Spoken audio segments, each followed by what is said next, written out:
আমার মুসলিমদের সাহায্যে মুসলিমদের টাকায় আমি ওখানে 13 বিঘি জায়গা প্রায় 10 কোটি টাকার উপর দাম পড়েছে। 10 কোটি টাকা দান এখনো পাইনি, 10-এর নিচে আছে, কিন্তু ইট নিয়ে, পাথর নিয়ে, রড নিয়ে, বালি নিয়ে 10 পার হয়ে যাবে, কিন্তু ওগুলো তো এখনো ওখানে মজুত আছে। কিন্তু টাকা 8-8.5 কোটি পেয়েছি, কিন্তু 10 কোটির উপর জায়গা কিনেছি। 13 বিঘি জায়গার উপরে বাবরি মসজিদ হবে। 10,000 থেকে 12,000 মানুষ একসাথে নামাজ পড়তে পারবে। এখনো জুম্মা হয়। 6 ডিসেম্বর শনিবার ছিল, সেদিন ওপেনিং করেছি, মানে ভিত্তি স্থাপন করেছি। তারপরে জুম্মা থেকে প্রতি জুম্মাতে ওখানে নামাজ হয়। ঈদের টাইমেও হয়েছে, আবার রোজার টাইমেও হয়েছে, এখনো প্রতি জুম্মায় নামাজ হচ্ছে। আমি বলছি, এরা রাম মন্দির করছে, এরা জগন্নাথ ধাম করছে, এরা দুর্গায়ন করছে, মহাকাল মন্দির করছে। আমরা মুসলমানরা কেউ বাধা দিতে যাইনি। আমাদের বাবরি মসজিদ করব না কার নামে মসজিদ করব সেটা মুসলমানদের অধিকার আছে। সংবিধান আমাকে সেই অধিকার দিয়েছে। এরা হাইকোর্টে গেছিল, আটকাতে পারেনি। সুপ্রিম কোর্টে গিয়েছিল, সেখানেও আমি জয়লাভ করেছি। এরপর যদি আমার সঙ্গে কেউ গায়ের জোর দেখাতে আসে, আমি তো বলছি 10 ফুট করে গর্ত করব। আমাদের কবরের গর্ত হয় মাত্র 5.5 ফুট, আর এদের 10 ফুট করে গর্ত করে জ্যান্ত পুঁতে দেবো, একদম জ্যান্ত পুঁতে দেবো। পারলে আটকে নেবে, পারলে ভাঙবে।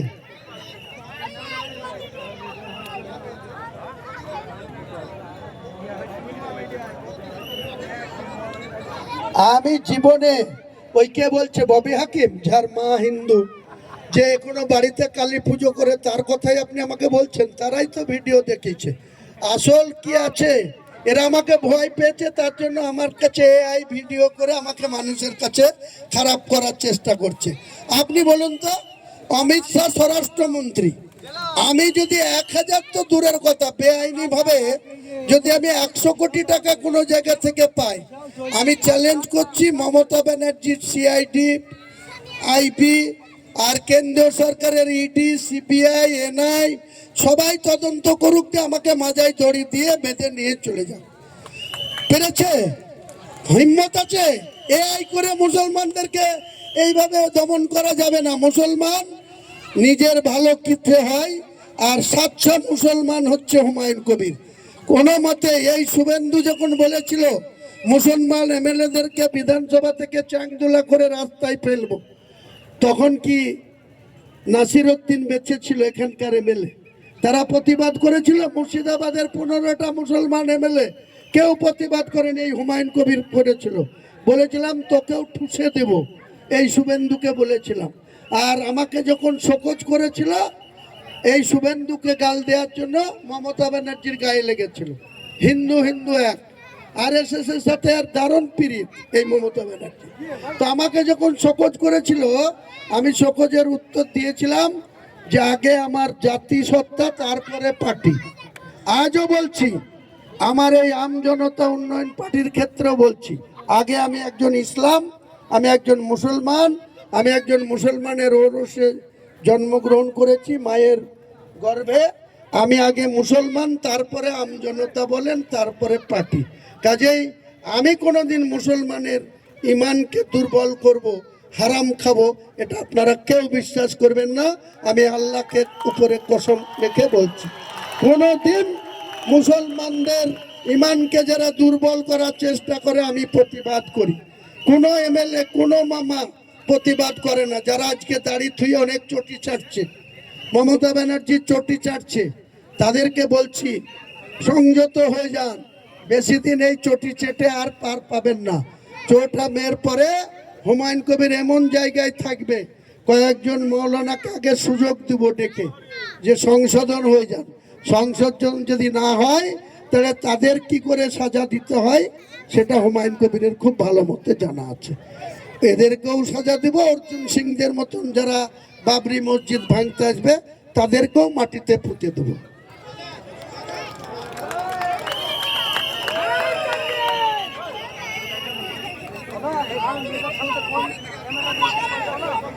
আমি নিজে মুখ্যমন্ত্রী হওয়ার জন্য দাবিদার হব।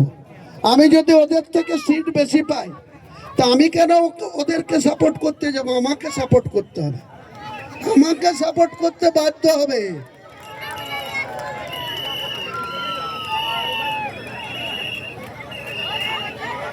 হ্যাঁ, ইয়ং জেনারেশনের ভিক্ষাবৃত্তি করতে দেব না, 5,000 টাকার ভাতা নিতে দেব না, 1,500 টাকার ভাতা নিতে দেব না, সমস্ত বন্ধ যাবে। কলকারখানা হবে, চাকরি বাকরির কর্মসংস্থান হবে। কোনো মতেই এই ধরনের কাজকে আমি সমর্থন করি না। কর্মসংস্থান হবে, কলকারখানা হবে, সরকারি চাকরি হবে, পে কমিশন চালু হবে। যে এখনো পর্যন্ত সরকারি কর্মচারীদের যে ডিএ আটকে রেখেছে সেই ডিএ কেন্দ্র হারে সমান করব। এবং যে সমস্ত এই যে মাদ্রাসাদের যেভাবে আটকে রেখেছে, মাদ্রাসার ছাত্রছাত্রীরা বা শিক্ষকরা কতটুকু অনারিয়াম পায়, এ সমস্ত উঠিয়ে দিয়ে মিনিমাম একটা মাদ্রাসার যারা মাস্টারি করবে তাদের 15,000 টাকা বেতন করে দেব। আর মাত্র 5,000 6,000 টাকা অনারিয়াম দিয়ে মাদ্রাসার সঙ্গে প্রতারণা করছে মমতা ব্যানার্জি।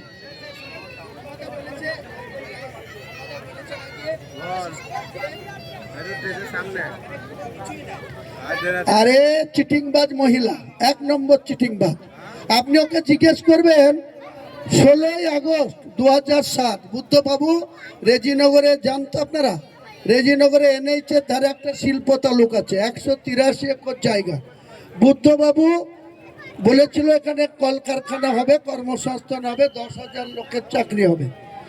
আজকে সেই বুদ্ধবাবু 2011 সালের ভোটে 13ই মে ক্ষমতাচ্যুত হয়। মমতা ব্যানার্জি 20 মে মুখ্যমন্ত্রী হয়।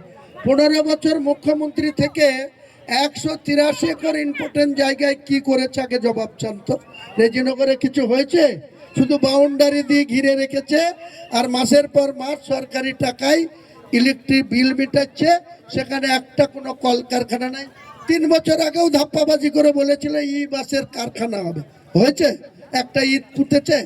একবারে চিটিংবাজ মহিলা এই মমতা ব্যানার্জি।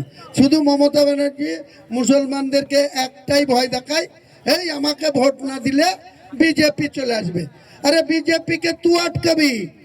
194টা সিট আছে হিন্দু মেজরিটি, 80 থেকে 100% হিন্দু ভোটারের 194টা, আর 100টা সিট আছে মুসলিম মেজরিটি। ওটা আমি মুসলমানদের এমএলএ করে নিয়ে যাবো, বিজেপিকে আটকাবো। আর তুমি বিজেপিকে আটকানোর জন্য তুমি যদি এত ব্রাহ্মণ কন্যা, তুমি যদি এত মন্দির করে বেড়াচ্ছ আর ওই দুর্গা পুজোয় 1,10,000 করে অনুদান দিচ্ছ, তাহলে তোমাকে ভোট দিবে না কেন হিন্দুরা? হিন্দুরা ভোট দেবে তো 148-এ গিয়ে তুমি মুখ্যমন্ত্রী হও। তুমি মুসলমানদেরকে শুধু বলবা আমাকে ভোট না দিলে বিজেপি এসে যাবে। বিজেপিকে আটকানোর দায়িত্ব মমতা ব্যানার্জি তোমাকে নিতে হবে। আর আমরা মুসলমানরা 100টা এমএলএ গিয়ে বিজেপিকে কোনোদিন ক্ষমতায় বসতে দেব না।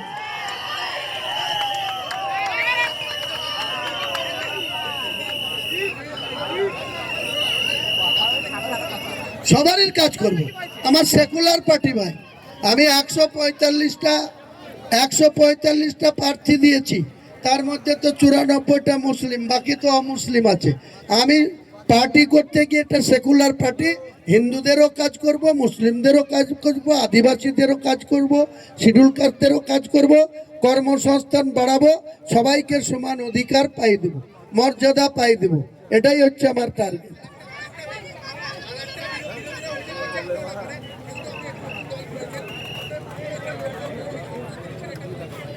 দেখুন, 70-30-এর মন্তব্যের জন্য আমি 31শে জানুয়ারি 2026 বেলডাঙ্গায় প্রায় 3 লক্ষ মানুষের জমায়েত করে আমি পাবলিকের কাছে ক্ষমা চেয়ে নিয়েছিলাম, সমস্ত হিন্দু মুসলমান সব জনতার কাছে। কেন? এই মমতা ব্যানার্জির কথা রাখতে গিয়ে উত্তরপ্রদেশের মুখ্যমন্ত্রী যোগী আদিত্যনাথ আমার বাড়ির কাছে, যেখানে 2 দিন আগে অভিষেক এসে আমাকে অনেক কিছু বলে গেল, ওই মাঠে প্রতাপ সংঘ লাইব্রেরির মাঠে শক্তিপুর থানার পাশে এসে যোগী আদিত্যনাথ মুসলমানদেরকে বলেছিল এটা যদি ইউপি হতো আমি মুসলমানদের উল্টো করে টাঙিয়ে এখানকার দাঙ্গাবাজদের সিধা করতাম। তার পরিপ্রেক্ষিতে আমি 1 মে 30 এপ্রিল 24 বলেছিলাম, আমি 1 মে 2024 বলেছিলাম যোগীজি এটা উত্তরপ্রদেশ না, এটা পশ্চিম বাংলার মুর্শিদাবাদ। এখানে যদি আপনি মুসলমানদের উল্টো করে টাঙিয়ে সিধা করতে চান, তা আমি হুমায়ুন কবির 2 ঘন্টার মধ্যে আপনার বিজেপি কটাকে এমন তারা জুড়বো, গঙ্গার ভাগীরথীতে ঝাঁপ দেওয়া করবো, এটা বলেছিল। সেটা মমতা ব্যানার্জির কথা রাখতে গিয়ে, ইউসুফ পাঠানকে জিতাতে গিয়ে, অধীর চৌধুরীকে হারাতে গিয়ে এটা করেছিলাম। সেটা আমার ভুল হয়েছিল, সেটা আমি প্রকাশ্য জনসভায় সেই বক্তব্যের জন্য ক্ষমা চেয়ে নিচ্ছি। পুনরায় আর কোনোদিন এই ধরনের বক্তব্য আমি বেঁচে থাকতে বলবো না।